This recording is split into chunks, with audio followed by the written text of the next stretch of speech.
G. Joe. I told my wife we were starting a podcast. You know how she reacted? What'd she say? I said, will you listen? She just laughed and said, nope. But then she thought about it, she did the wifey thing and she said, I will listen as I fall asleep. I'll give you that one view. Oh. Is it a view? No, I'll give you that one download. Listener? Listener? Listen? I don't know what you call it. We'll have to learn the podcast lingo. How did your husband react once you told him about it? Yeah, well, first of all, that's called compromise, and we'll take that win. My husband is pretty stoked on it. He's a big podcast guy, so he's definitely going to be listening, and he's on board. He has his own podcast, right? He does have his own We won't podcast. give him a shout out here. We don't need anyone leaving our podcast, but good for him. Yes. So, well, welcome to the Joe and G show, where two recruiters turned friends start a podcast. Yes, we hope you enjoy our first episode. We want to welcome my dear friend Alan Pugh to the podcast. Alan's been a longtime CEO, business owner of a communications company, and he did a lot before that. So we're going to learn about his career, kind of a little bit more about his life, what he's doing now, and we'll go from there. So Thank you. Alan Pugh, I heard you were from Anaheim originally, and then you moved to where? I moved to Santa Barbara. My dad got a job in Santa Barbara when I was in the 5th grade, and we moved to Santa Barbara and lived here through high school. San Marcos High School graduate in Santa Barbara. San Marcos. I forgot that. The Yeah. rival, but that's Yeah. cool. We still all right. love you.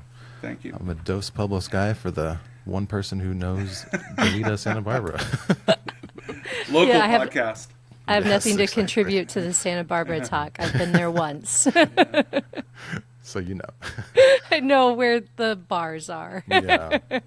So you grew up in Santa Barbara, I did. and a rumor is you were the star athlete of San Marcos. Is that true? Oh. Talk to me about these Joe, rumors. Joe. Tell And I us. told Going there Gia, I so told soon. Gia little to nothing about you, so I Yes. wanted her to be surprised. It was a different era back then, Joe. So we had a lot of amazing athletes in those days. But yeah, I played baseball, basketball, and football at San Marcos High School. And All it was right. Were you like the amazing time. all-star MVP, team captain? Dated the cheerleader. I what don't know. else? I was a lineman, so I got no glory. But I don't follow football, but I think that's a football position. yeah, Yeah. it's kind It's of lacrosse. it's the one who gets dirty and doesn't get any accolades. But that's okay. So Ah.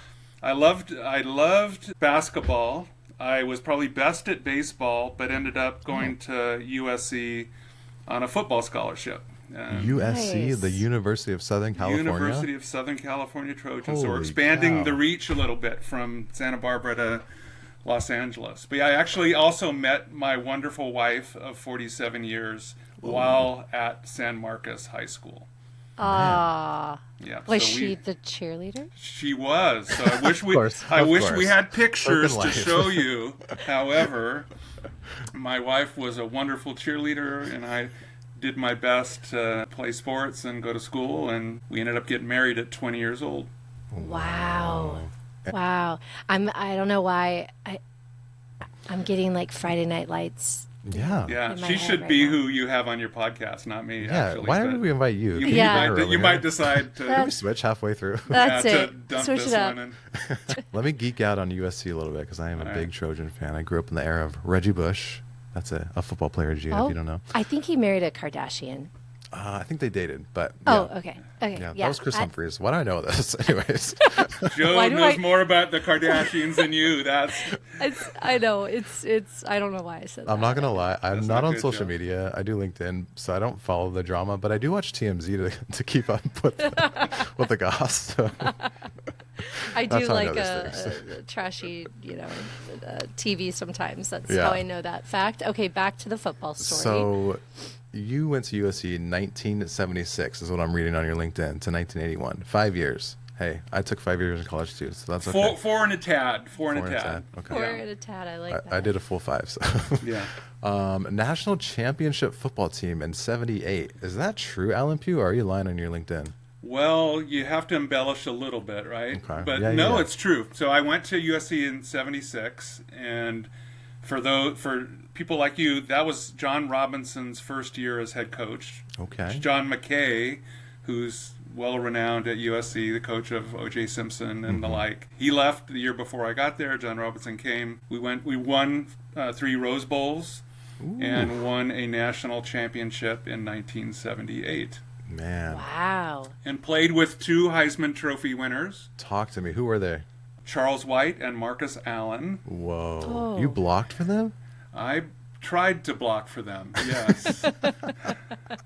But all that gets fuzzy. Yes, I blocked wonderfully for them, Joe. This was when Wow. concussions, they didn't really care, so Yeah. you get dinged and you can't really remember the game. So Yeah, okay. you could hold and maul in those days, so that's what I did. man. But it was an amazing period of time for SC football and for friendship building. John Robinson, the coach that I was mentioning, just passed away late last year, and there was a celebration of life for him on Wednesday of this week in Orange County. And Marcus Allen spoke, and a guy named Jackie Slater, who was a Los Angeles Rams, spoke. There was hundreds of people there kind of celebrating John Robinson's life. So all these things that happened 45 years ago, kind of all these memories kind of rushed back. But it was a good time, good players, good people. Ronnie Lott, if you're familiar with that name, he was there at the same time. I feel Anthony like Munoz. Joe, did we just hear about that name? I think I heard Steve Young speak a couple of weeks ago about Ronnie. About Ronnie? Lott. Oh, okay. Yeah, he was a San Francisco 49er, so that- they would have played together Yep. for Yep. the 49ers, yeah. Yep. Okay, that's the only football a good addition I memory, can Gee. make to this Gee, conversation. that is amazing. We'll hunker Holy down cow. on Ronnie Lott for a bit, yeah. Yeah. So back to Ronnie's childhood. Okay, just a little more geeking out on USC. So tell me a crazy story. What's a good memory you have at USC? People from all over the country came to play at SC, so we weren't just California people. But we made a road trip to LSU, to Louisiana, to play the Tigers. Okay. And it was our first kind of crazy atmosphere road game together. So as we roll in our bus to the stadium, for miles there's lined crowds throwing rocks at our bus. 80-year-old men calling us tiger bait. And it's like, man, this isn't like going to Westwood and playing against UCLA in the Rose Bowl or whatever. So yeah, it was just a stark reality of football in the South was much different than football in Southern California. They go hard in the South. They go SEC, really hard in the man. South. Same Yeah, thing when we intense. played Alabama. The year we won the national championship, we went there. Bear Bryant, if you remember that name, was the coach, and it was hot and humid, and he shut down our access to fans for the sideline in like 5 states. So we would be boiling on our side, and they'd be kind of basking in mist and cold air. So again, just interesting times and different kind of a feel for the game, but it was fun to experience that for sure. Yeah. And so you played football. Obviously, a lot of those people went pro. Did that thought ever occur to you, or? Yeah, I would say I was at a different level. I started my senior year, and I played center for the first time. I was an offensive lineman, but never played center. So that was Marcus Allen's junior year. He rushed for, I think, almost 2,000 yards. So it was a good year. We were actually on probation that year, so we couldn't go to bowl games. I went to the USC Business School. In those days, as a business school graduate, you would interview with people like IBM and AT&T and Procter and Gamble were kind of the name companies that you tried to figure out if you could get a job with them. Yeah. So I did my interviewing. I had an agent, and the day of the draft, the agent called and said, I don't think you're going to get drafted. I think I can get you in Canadian Football League, and I have 3 or 4 teams who want you to come try out as a free agent to play. I think the Cowboys, the Seahawks, and 1 or 2 other teams were interested in me coming for a tryout. But at that time, I was already married to Janine. We were already expecting our first child. And the day he called and told me that, this is the day I got a job offer from AT&T to work for them. Jean and I are people of faith, so we kind of prayed about what the right next step would be, and we really felt to go the direction of starting my career versus going to try for football. I went in to meet with John Robinson before that and kind of asked him if he would support me, kind of be an endorser, an advocate of myself to get into the NFL. And he says, I will definitely do that. But he says, if I were you, I would suggest you start in your business career. He says in 10 years, you'll look back and you'll be well on in your career, and you'll have people who have been trying to get it going in the NFL and never really got things going and wasted 3 or 4 or 5 years of their life pursuing things. That's the direction I'd recommend that you go. And at that time, also the salaries, the difference between a starting offensive line salary rate and the rate you get for working for a company like AT&T, there wasn't as dramatic a gap as there is now. I think it was like 35 or 45,000 a year was the minimum salary for somebody coming in. So we felt God led us to start the business career, and I did not go for any of the tryouts. Yeah. Alan, how old are you at this point? You've got a wife, baby on the way. Like, these are big decisions to make. I don't know if I would be mature enough. 66 years and 7 months. And the reason I know that is because 66 years and 8 months, I qualify for Social Security benefits. Stop. And so in March, I will qualify to receive my Social Security payments. Nice. Well, And then Alan, this was like almost 50 years ago that all this was happening. wow. You're just young. Well, thank you for sharing your age. My 4-year-old tells everyone in the neighborhood my age, and I'm like, can you not do that? Yeah. Probably shouldn't have done that, right? I have a 43-year-old son, so 2 16-year-old granddaughters. So, Wow. yeah, I'm aged. So I have to take a nap halfway through the podcast, if that's okay. We'll wake you up. Don't worry. Well, sorry for geeking out about USC for so long. So let's talk about your career. AT&T, right? Yeah. So tell us kind of just about what happened there. Accepted the job at AT&T, but it was actually at a time the telecommunications industry was being deregulated. So there was a time when AT&T and the Bell operating system companies owned everything, all the lines, all the telephones, all the equipment was regulated. That was becoming privatized at that time. So I went to work for a part of AT&T that sold business telephone systems. And I worked in Orange County, worked in LA. And then in those days, if you were career oriented, they moved you from place to place and gave you new job assignments as part of your development and growth in the company. So the first move was from Mission Viejo in Orange County to Parsippany, New Jersey. So after a few years with AT&T, Janine and I, we had 2 kids at the time, Justin and Ian, we moved to New Jersey. So we lived in northern New Jersey, not that far from Pennsylvania. It was beautiful. It was kind of rural, and commuted in to Parsippany. AT&T has a huge presence, or had a huge presence in New Jersey. A lot of their divisions and people were there. So I worked there for a little less than a year. I was responsible for technical training. I was offered Charlotte, North Carolina. I'd never been to North Carolina. But again, my wife and I try to be prayerful about these opportunities and decisions, and we felt this was the life that we had chosen, as to keep progressing and moving for these types of jobs. So we moved to Charlotte, North Carolina, and stayed there for 7 years. So I was, I think, 29, and my job was managing an operation that covered the entire state that had, I think, 250 employees. So I'd never managed more than a handful of employees in California, and I didn't have any employees reporting to me in New Jersey. And so I had, and again, this was a cross-section of people in all different business office positions, tech field technicians, a lot of them were in their 50s, 60s. And I was a 29-year-old California boy. Young guy coming in. I bet you didn't make a lot of friends right away. Yeah, they were leery of me, for sure.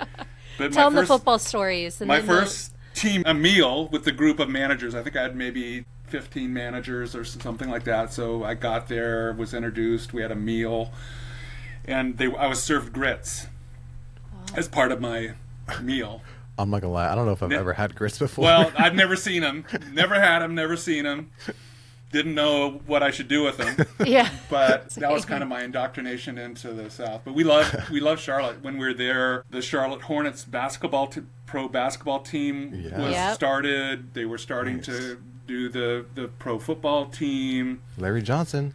Yeah, exactly. We actually lived on the same block, same kind of neighborhood as Del Curry and his son Steph. Yeah. So I've heard of Steph Curry before. Yeah. So we lived in the neighborhood with them. Again, it was wonderful. Charlotte was thought kind of like the second banking hub of the United States, like Atlanta, then Charlotte. So there was a lot of dynamic business going on. So it was a great time.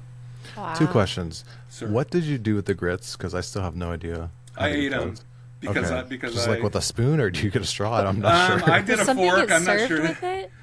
Well, sometimes they put cheese in them and stuff like Okay. that. So yeah, Okay. it's kind of just a side and a side dish. It's kind of Okay. like cream of wheat kind of. Oh, ish. nasty. Okay. Yeah, Okay. it's interesting. But And second question, did you know Wardell Stephen Curry, his real name, guys, was going to be, the no Steph Curry idea. of the No NBA? idea. But Del Curry, his dad, was on the Charlotte Hornets. Yeah, he was so a we baller. had season tickets because they were very inexpensive to get.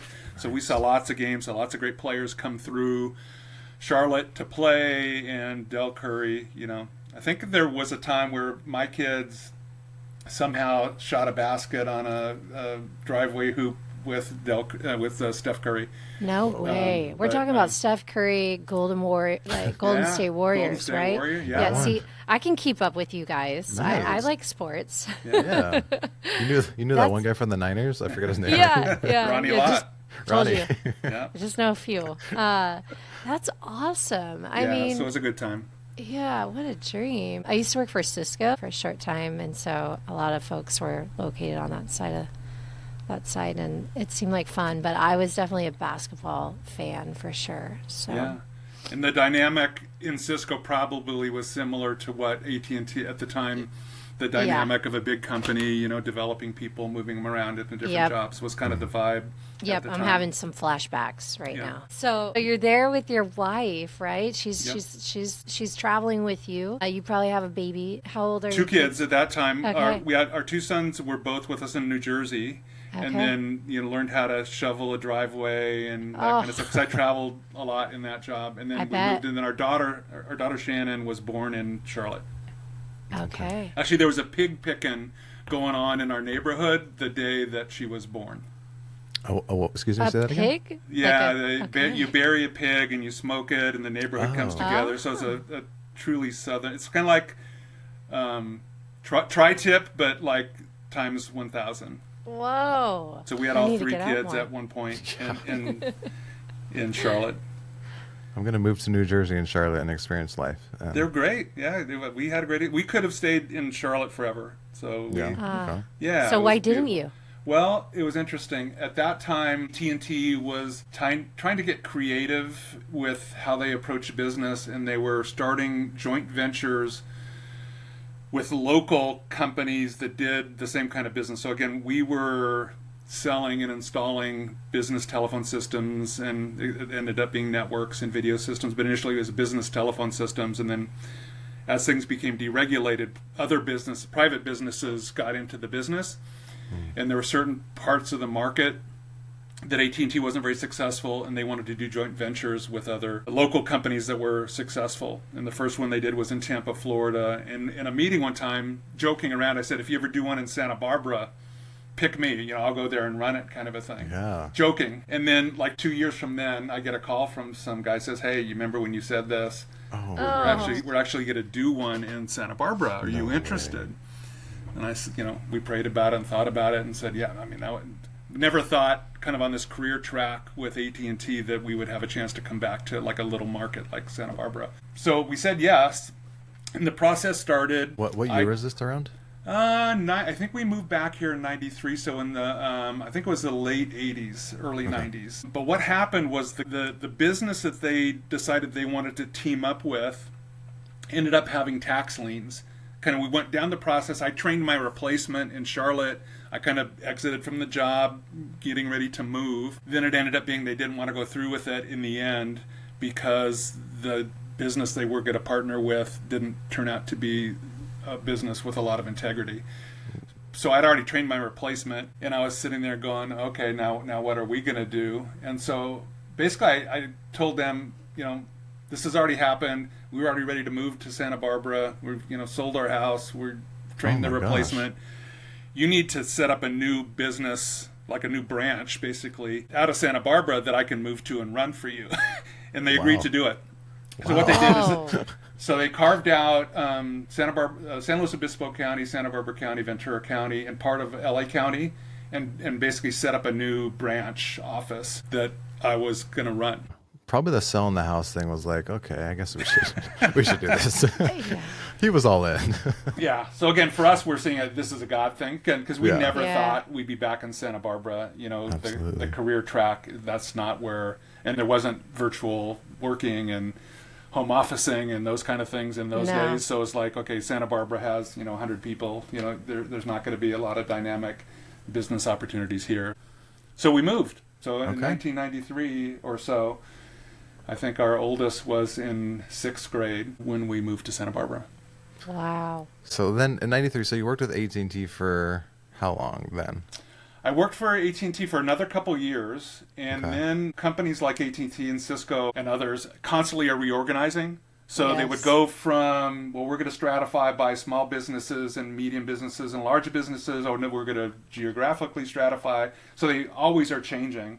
So I moved to Santa Barbara with this little small branch, but then ultimately they decided, well, we're not going to do that anymore. We're going to cut a certain line and have all of the small business market be covered.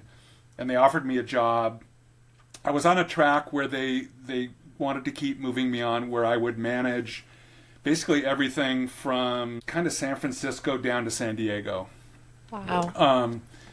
And there were How I think many employees? maybe hundreds of it was this at this time it was just the sales organization, so there was hundreds of salespeople. I think there were like 20 sales managers and kind of intermediate Yeah. managers, but it was another step to then take another step, and I saw what the leadership roles were like as you kept going higher, and also how it affected their families, and our Yeah. kids were all in those formative years.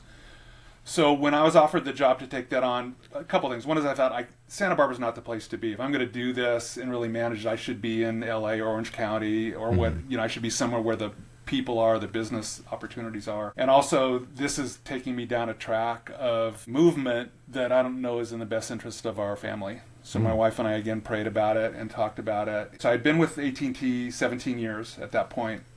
And kind of at a good point in my career responsibilities and pay and things like that, and decided I was going to make a change. So I retired from AT&T and was hired by a local company here in Santa Barbara that was in the computer business but wanted to get into the telecommunications space, and they hired me to be president of that company. So I left AT&T at that point and went to work for a company here locally. Let's go back. You said you were kind of at that leader position where you had to probably give more of yourself and less to your family, and you decided, you said you prayed about it, you come from a family of faith.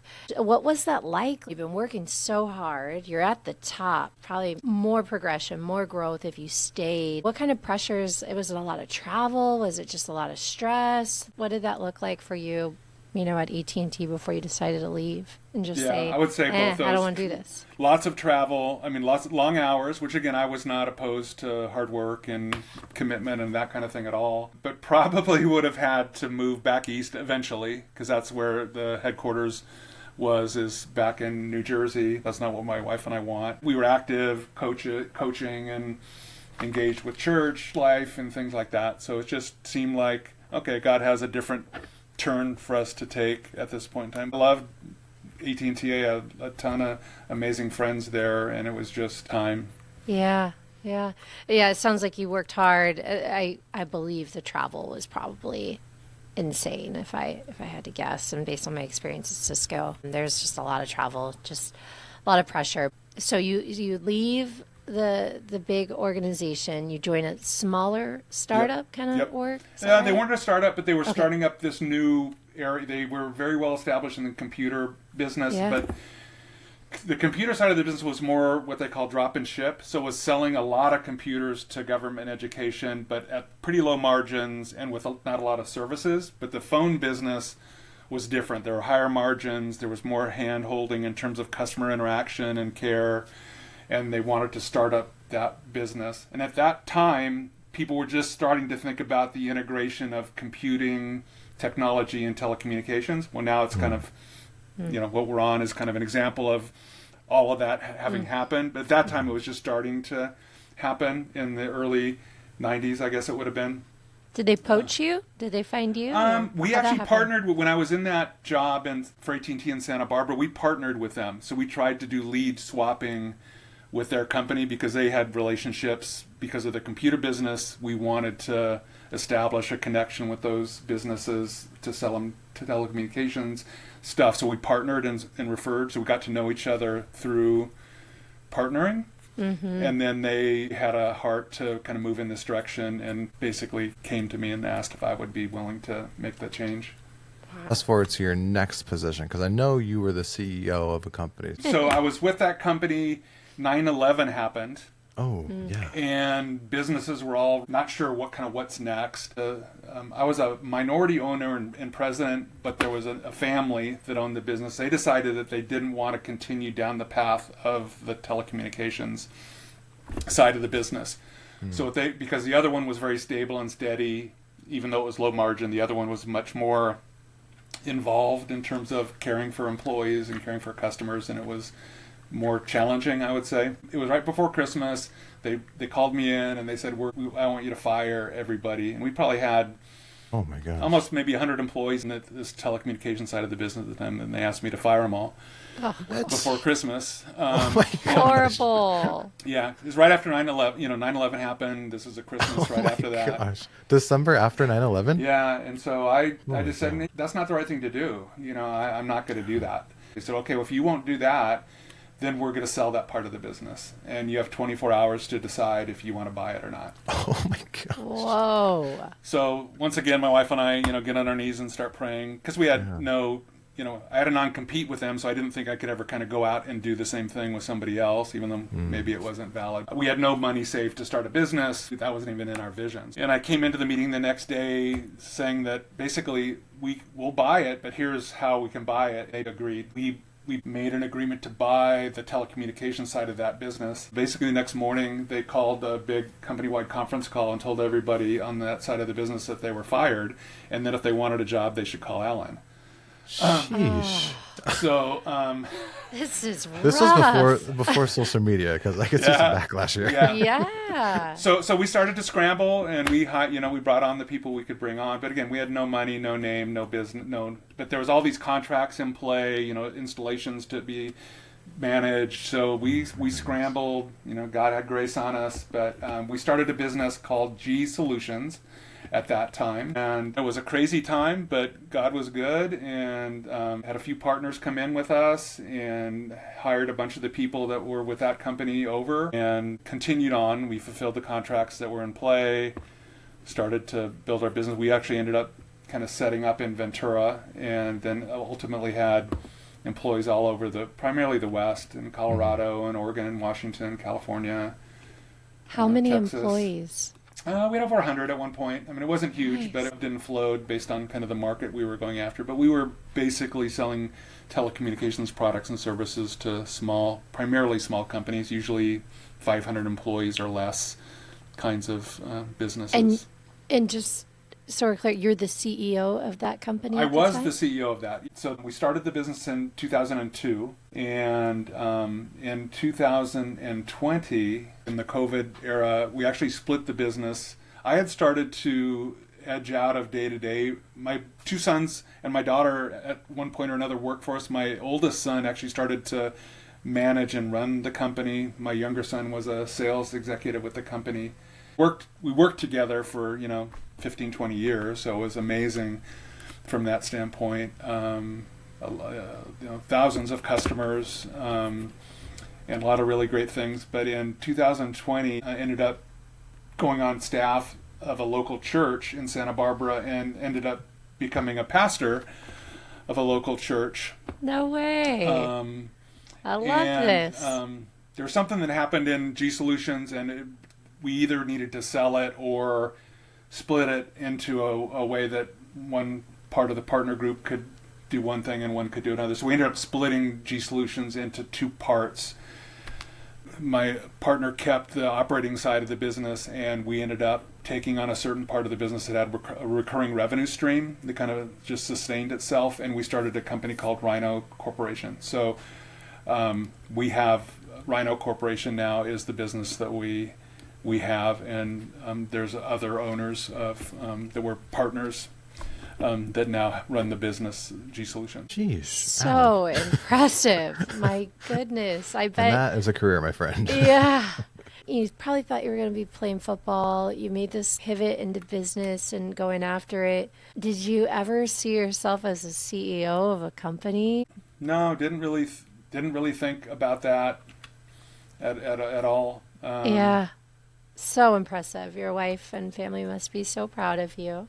I think they are. I'm not sure if rightfully so, but they support me. They are amazing supporters. And again, we did it together. I mean, my daughter worked for the company for a less amount of time, but the boys were involved for a long time. Were part of growing it. My wife was always very involved in different aspects of the business as well, and we enjoyed it. It was a family business, us and another family. A lot of people got their early work life experience in G Solutions, and then some stayed, but then some went on to do other amazing things. I think one of the things that I'm most proud of is having given people opportunities to succeed and develop and move on to bigger and better things, and that's awesome. And people that I stay friends with and connected with now, even though maybe they haven't worked for me for 20 years kind of thing. Yeah. I've worked with a lot of hiring managers, and some of them do not want their people to leave or to succeed outside of their department, which is insane to me. So that's awesome that you did that. So me and Gia were recruiters, as you know. Yeah. And we always like to hear some good interview stories. Oh, man. So you hired a lot of people. It could be either you interviewing somebody else or them interviewing you. Give me a good one. Give us an embarrassing one. I don't know if I've got one that's maybe not in the interview, but at one point in time we were building sales teams in different pockets around primarily California. So we would hire salespeople in groups, like in clusters. Like we'd hire 8 or 10 or 12 at one time and take them through a training plan altogether. We did that several times. There's one time I remember specifically that we hired a group in the Bay Area, and because we were selling small customers, we weren't hiring, generally speaking, people with 20 years of experience. We were hiring people who maybe had a little bit of experience or maybe had potential but never really sold or never really had a job like this. People from retail or people that were football coaches, whatever. People who we thought could have the willingness and ability to do the sales job that we had. So we hired a cluster. We were up in the Bay Area. You hope that you made good choices. And we're out to lunch. And all of a sudden, as we're walking through the parking lot of this restaurant, this guy that we had just hired started to do flips on the cement as we are walking through the parking lot. Flips like a gymnast would cartwheel? do. Oh. No, like full on flips, and it was like, oh my gosh, backflip, front flip. What did I front? I think, but it's like, what did we do? And it turned out to be ultimately, it turned out that this was a bad decision, and he didn't stay a long time. But that was probably one of the most out of the ordinary things that happened. Well, I am shocked that the flipper didn't work out. Yeah, I'm not sure. I should probably check in on him, see how it's going. Yeah. But hopefully things have settled down. I'm sure you added that to the interview question repertoire. Can you do a front flip? Yeah, how flexible are you? Alan, you mentioned are you a pastor now? What are you doing now these days? So we have Rhino Corporation, which is just kind of maintaining this recurring revenue stream, which has been an amazing blessing for us. And then we actually, during the COVID time, started a group of people gathering at our home. So we have a home church. So I guess you would call me the shepherd or pastor of a group of people that meet in our home. Okay. And I've been doing that for, in May it'll be 5 years we've been gathering, a small intimate group. And then at that same time, when I first went to USC, I had initially wanted to be a commercial artist. That was the track I was going to take academically at USC. But the first class I took was a lab, and it competed with football practice, and kind of came to realize that I can't really go down this art track. So I started to study business, and I got a business degree. But I always had a flair for art. When COVID was starting, my morning routine is to read the Bible and try to spend time with God. I would journal. So I would write things down, and I started to doodle things. And eventually, other people saw these scriptures that I wrote down and the doodles that I drew, and said, "Oh, that's really cool. You should post those things. You know, people would be encouraged by that." And I heard that and said, "Oh, well, you know, whatever." And I kept doing it, and people kept saying, "No, you really should do that. In fact, you should make like a devotional book or something out of this." And eventually, enough people told me that I started to post them. And then people, again, I'm not a big social media person, but people from high school or from work, 25 years ago, started to respond that, "Hey, that's amazing. Hey, I love that verse," or "This was really encouraging today." So my wife and I were praying about, gosh, does God want us to do something more with these drawings and these scriptures that you're giving me to do every morning? Mm-hmm. My wife got something in her mind, we think from God, that said the name of this should be God Said. So I said, man, that's an amazing name. That's got, like you said, Joe, that's got to be taken, right? There's no way that, that God Said isn't taken. And so I had an attorney that I was involved with check it, and God Said was not something that was taken, and so we got it in the state of California. And the reason I say all this is we have another business called God Said, and really with a mission of trying to expose people to God's Word in this non-traditional way. So every morning, probably to the tune of maybe 600 or 700 of these sketches that just have a verse from the Bible and a sketch that I think attaches to it or has meaning associated with the verse. I'm checking it out now, Alan. It's God-said.com. And those are my drawings. Our heart was not to give Alan's commentary or what I think about anything, but just God's Word and a picture that I drew with the heart of, okay, maybe this would be an encouragement to some people or turn people to God who don't typically have that bias to want to turn to God. So we have that. And then we have family. We have 3 kids and 7 grandkids and their families. And at this stage of our life, want to be as involved with all of them as we can possibly be. Yeah. So that's awesome.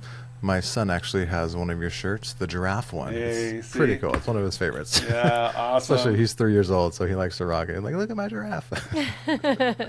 So it's cool. We'll put the links for your Instagram and God Said on the podcast. Cool. So people can check it out as well. Thank you. You are a busy dude. Yes. You've had a great life, my friend. Yeah, so I don't believe in retirement. So hopefully we'll stay productively active and enjoy life, but enjoy not being static or stagnant. So the fact that you can collect Social Security next month and you have 2 businesses running. Yeah, I probably shouldn't have said that. They'll probably delay it for some reason.